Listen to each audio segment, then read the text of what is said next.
Okay. One more time, Scott DesJarlais. Well, James, it looks like we're going to have one contestant presenting this evening.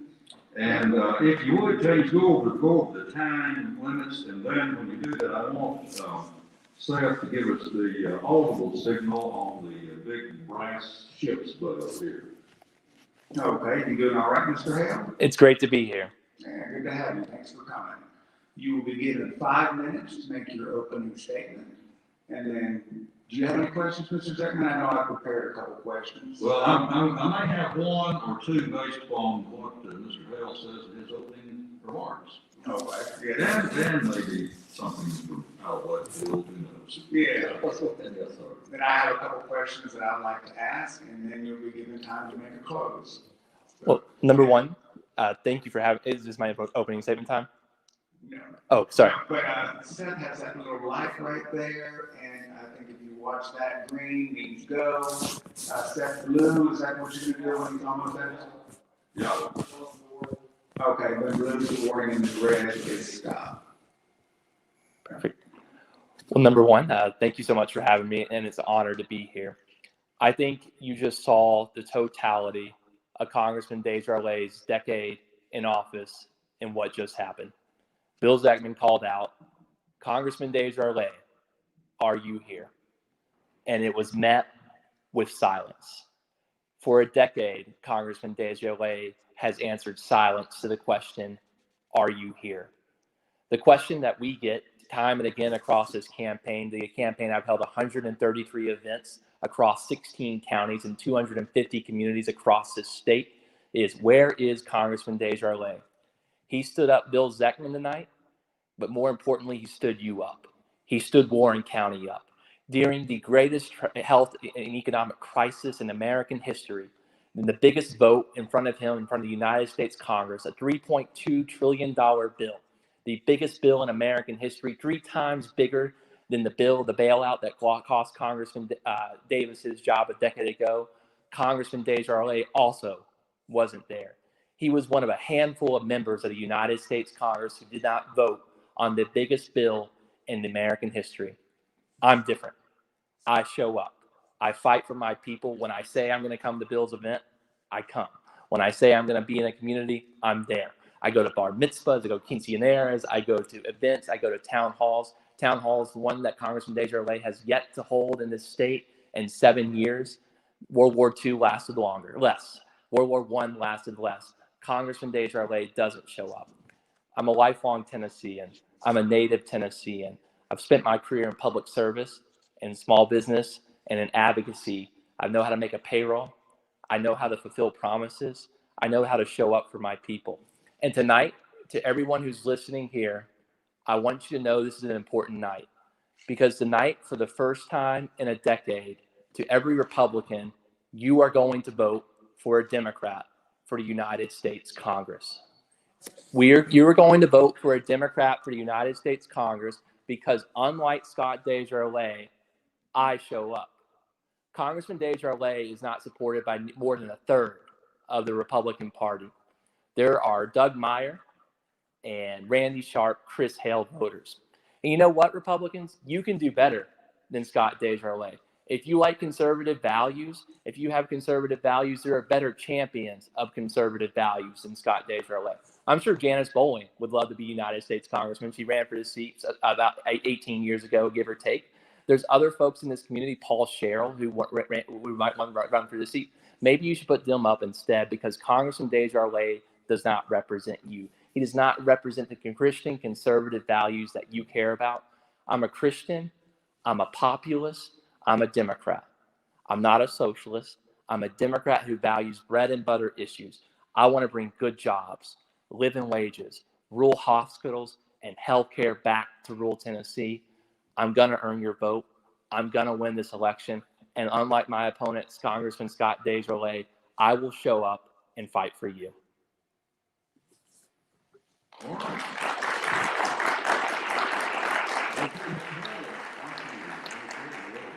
You got that in less than 5 minutes, so maybe we owe you a minute or two here. We'll take as much as you can. We'll put it all back in. James, if you have a question? Sure, I've got several questions. Okay, Mr. Hale, being a newspaper guy, obviously I'm very big on freedom of speech. Sure. Absolutely. Freedom of expression is a right that is enjoyed by all Americans, but hate speech is slightly different, and it's often used to incite violence. What are your thoughts on possible regulations on hate speech, especially online, or your thoughts on if this should be regulated at all? Look, I think the First Amendment, the United States Constitution that gives us the First Amendment, the Supreme Court has said there's a wide provision of the First Amendment. I'm a constitutional conservative. I believe in the First Amendment.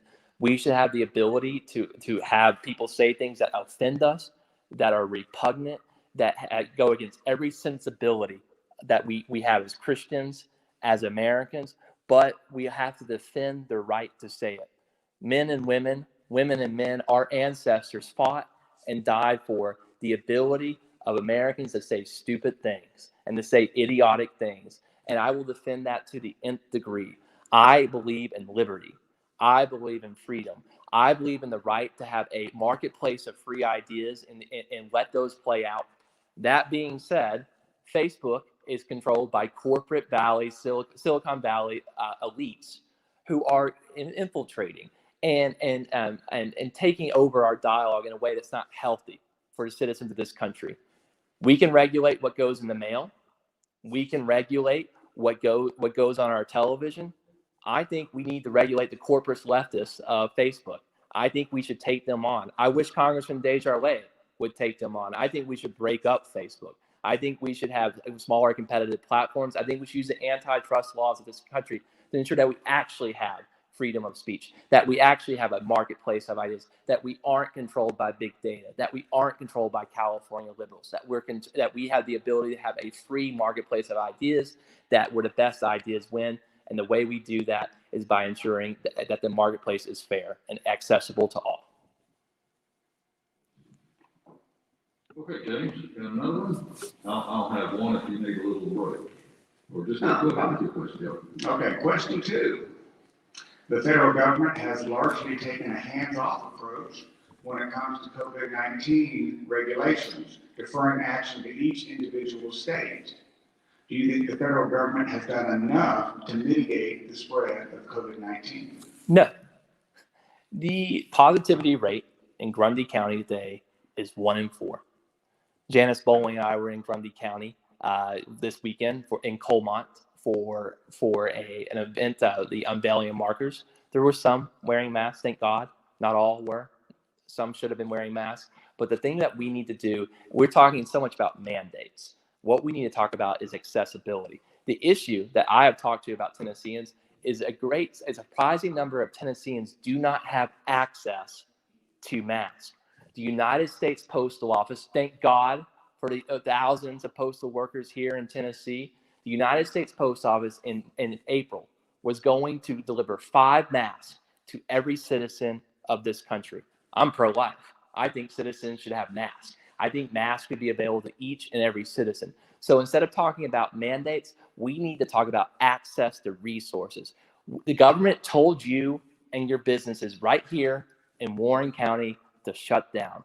And thank God we had the PPP loan. The PPP loan that Congressman DesJarlais did not support. The PPP loan that in the middle of March when he opposed, that the President of the United States said the men who opposed that bill were third-rate stooges. I agree with President Trump.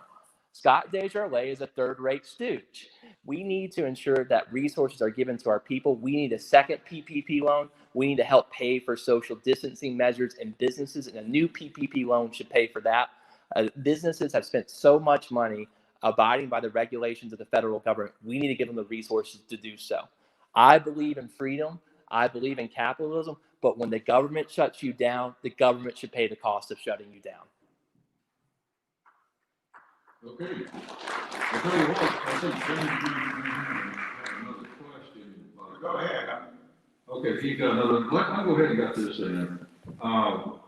5 minutes is a terribly short time for a candidate for Congress to lay out his or her platform and agenda, but let's take a look at what is registering as the most important issues for American voters going into this November 2020 election. The Gallup organization, highly respected and experienced, did the polling on that.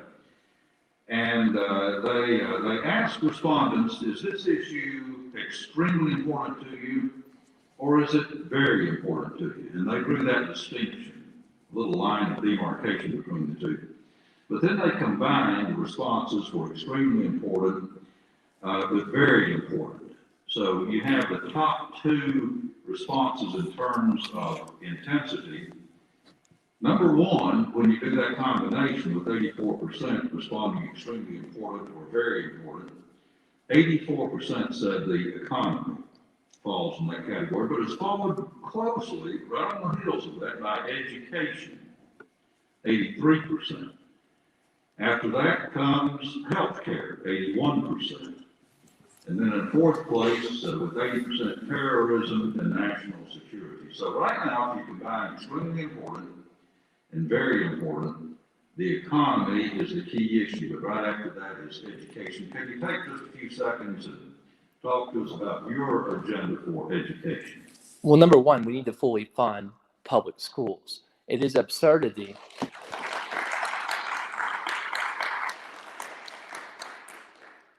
A lot of people have opinions about their local school boards, rightly so.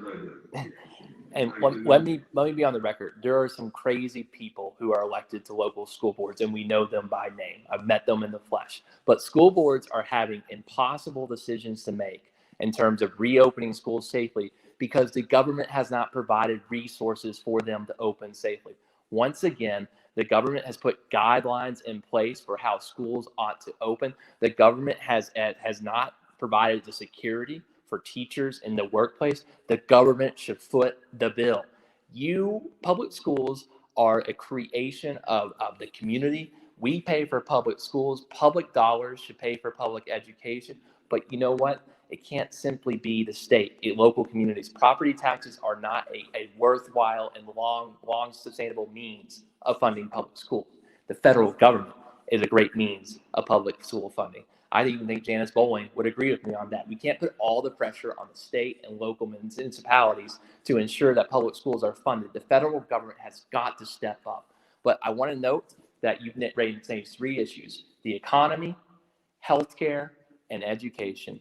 COVID-19 has killed 2,300 Tennesseans, but it has cost thousands and tens of thousands of Tennessee jobs. It destroyed lives and livelihoods. For 70 days, Congressman DesJarlais knew this virus was coming to destroy our lives and our livelihoods. He did nothing to stop it. And after the virus came, as President Trump agreed, he did little to help us. I will help defeat this virus. I will ensure we get our kids back to schools, that we can pray safely in our churches, and that our communities and our jobs are back here in Tennessee. Okay, thank you, James. Back to you.